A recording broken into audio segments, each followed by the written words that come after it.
Hello everyone, welcome back to our channel Chandra's home world. ಇಲ್ಲಿ ನೋಡ್ತಾ ಇರುವಂತಹ ಟೇಸ್ಟಿ ಆಗಿರುವಂಥ ಮೊಟ್ಟೆ ಸಾರನ್ನ ಯಾವ ರೀತಿ ಮಾಡೋದು ಅಂತ ನೋಡೋಣ. ಒಂದು ಬೌಲಲ್ಲಿ 5 ಮೊಟ್ಟೆನ ಹಾಕೊಂಡು ರುಚಿಗೆ ತಕ್ಕಷ್ಟು ಉಪ್ಪು, ಪೆಪ್ಪರ್ ಪೌಡರು ಮತ್ತು ಚಿಲ್ಲಿ ಪೌಡರ್ನ ಹಾಕೊಂಡು ಚೆನ್ನಾಗಿ ಬೀಟ್ ಮಾಡಿಕೊಂಡು ಸ್ಟೀಮಲ್ಲಿ ಬೇಯಿಸ್ಕೊಳ್ಬೇಕಾಗುತ್ತೆ. ಒಂದು ವೇಳೆ ನಿಮ್ಮ ಹತ್ರ ಸ್ಟೀಮರ್ ಇಲ್ಲ ಅನ್ನೋದಾದರೆ ಈ ರೀತಿ ಸ್ಟ್ಯಾಂಡ್ನ ಕೂಡ ಯೂಸ್ ಮಾಡಿಕೊಂಡು ಸ್ಟೀಮ್ ಮಾಡ್ಕೊಳ್ಬೋದು. ಈಗ ಮಿಕ್ಸಿ ಜಾರಲ್ಲಿ ಸ್ವಲ್ಪ ಕಾಯಿ ತುರಿ, ಈರುಳ್ಳಿ, ಬೆಳ್ಳುಳ್ಳಿ, ಶುಂಠಿ, ಕೊತ್ತಂಬರಿ ಸೊಪ್ಪು, ಚಕ್ಕೆ ಲವಂಗ, ಗಸಗಸೆ, ಸ್ವಲ್ಪ ಚಿಲ್ಲಿ ಪೌಡರು ಮತ್ತು ಧನಿಯಾ ಪೌಡರ್ನ ಹಾಕ್ಕೊಂಡು ಸ್ವಲ್ಪ ನೀರನ್ನ ಹಾಕ್ಕೊಂಡು ಆದಷ್ಟು ನುಣ್ಣಗೆ ಪೇಸ್ಟ್ ಮಾಡ್ಕೊಂಬರ್ಬೇಕಾಗುತ್ತೆ.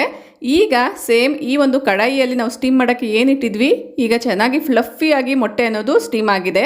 ಇದನ್ನು ಸೈಡ್ಗೆ ಇಟ್ಬಿಟ್ಟು ಸೇಮ್ ಅದೇ ಕಡಾಯಲ್ಲೇ ಒಗ್ಗರಣೆ ಮಾಡ್ಕೊಳ್ತಾ ಇದ್ದೀನಿ. ಸೊ ಈರುಳ್ಳಿ ಎಲ್ಲನೂ ಹಾಕಿ ಒಗ್ಗರಣೆ ಎಲ್ಲ ಚೆನ್ನಾಗಿ ಆದಮೇಲೆ ರುಬ್ಬಿಟ್ಕೊಂಡಿರುವಂಥ ಮಸಾಲೆನ ಹಾಕಿಬಿಟ್ಟು ಈ ಒಂದು ಮಸಾಲೆಗೆ ಎಷ್ಟು ನೀರು ಬೇಕೋ ಹಾಕಿ ಚೆನ್ನಾಗಿ ಕುದಿಯೋವರೆಗೂ ಬಿಡಬೇಕಾಗುತ್ತೆ. ರುಚಿಗೆ ತಕ್ಕಷ್ಟು ಉಪ್ಪನ್ನ ಇದೇ ಸ್ಟೇಜಲ್ಲೇ ಹಾಕ್ಕೊಳ್ಳಿ. ಈಗ ಈ ಒಂದು ಮೊಟ್ಟೆ ಏನು ಸ್ಟೀಮ್ ಮಾಡ್ಕೊಂಡಿದ್ವಿ ಅದನ್ನು ವಿಡಿಯೋದಲ್ಲಿ ತೋರಿಸ್ದಂಗೆ ಈ ರೀತಿ ನಾನು ಕ್ಯೂಬ್ಸ್ ಆಗಿ ಕಟ್ ಮಾಡ್ಕೊಂಡಿದ್ದೀನಿ. ಅಷ್ಟರಲ್ಲಿ ಸಾಂಬಾರಲ್ಲಿ ಇರೋವಂಥ ಹಸಿ ವಾಸನೆ ಎಲ್ಲ ಕೂಡ ಹೋಗಿ ಚೆನ್ನಾಗಿ ಕುದೀತಾ ಇದೆ. ಕುದೀತಾ ಇರೋವಂಥ ಸಾಂಬಾರ್ಗೆ ಈಗ ನಾವು ಕಟ್ ಮಾಡಿ ಇಟ್ಕೊಂಡಿರುವಂಥ ಮೊಟ್ಟೆ ಪೀಸಸ್ನ ಹಾಕಿ 5 ನಿಮಿಷ ಕುದಿಸ್ಕೊಂಡ್ರೆ ಸಾಕಾಗುತ್ತೆ. ನೋಡೋಕ್ಕೆ ಎಷ್ಟು ಟೆಂಪ್ಟಿಯಾಗಿರುತ್ತೋ ಅಷ್ಟೇ ರುಚಿಯಾಗಿರುತ್ತೆ. ತುಂಬಾ ಅದ್ಭುತವಾಗಿರುತ್ತೆ. ಮೊಟ್ಟೆ ಸಾಂಬಾರು ಒಳ್ಳೆ ಫಿಶ್ ಸಾಂಬಾರ್ ಥರನೇ ಇರುತ್ತೆ. ಇದು ಇಡ್ಲಿ, ದೋಸೆ, ಮುದ್ದೆ, ಪೂರಿ, ಚಪಾತಿ ಜೊತೆಗೆ ಒಳ್ಳೆ ಕಾಂಬಿನೇಷನ್ ಅಂತಲೇ ಹೇಳ್ಬೋದು. ಇಷ್ಟ ಆದರೆ ಲೈಕ್ ಮಾಡಿ.